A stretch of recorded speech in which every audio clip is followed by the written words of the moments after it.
أعوذ بالله من الشيطان الرجيم. بسم الله الرحمن الرحيم. يا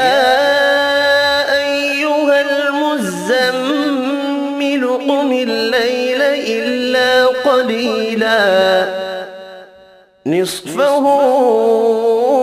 أو انقص منه قليلا أو زد عليه ورتل القرآن ترتيلا إنا سنلقي عليك قولا ثقيلا إن ناشئة الليل هي أشد وطئا وأقوم قيلا إن لك في النهار سبحا طويلا واذكر اسم ربك وتبتل إليه تبتيلا رب المشرق والمغرب لا إله إلا هو فاتخذه وكيلا واصبر على ما يقولون واهجرهم هجرا جميلا وذرني والمكذبين أولي النعمة ومهلهم قليلا إن لدينا أنكالا وجحيما وطعاما ذا غصة وعذابا أليما يوم ترجف الأرض والجبال وكانت الجبال كثيبا مهيلا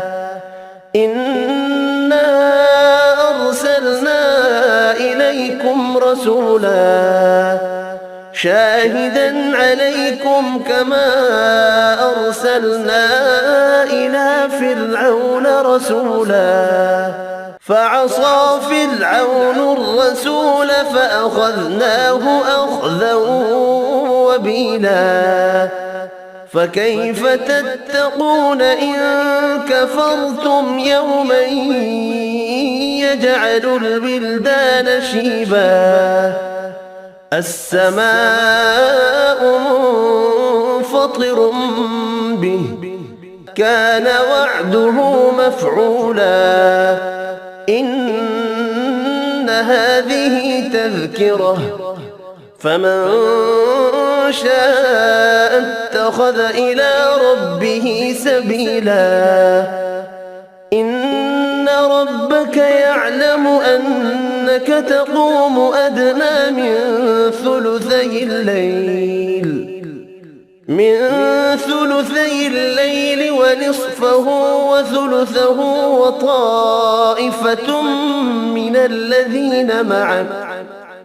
والله يقدر الليل والنهار علم أن لن تحصوه فتاب عليكم فاقرؤوا ما تيسر من القرآن علم أن سيكون منكم مرضى وآخرون يضربون في الأرض يبتغون من فضل الله وآخرون يقاتلون في سبيل الله فاقرؤوا ما تيسر منه وأقيموا الصلاة وآتوا الزكاة وأقرضوا الله قرضا حسنا وما تقدموا لأنفسكم من خير تجدوه عند الله هو خيرا وأعظم أجرا واستغفروا الله إن الله غفور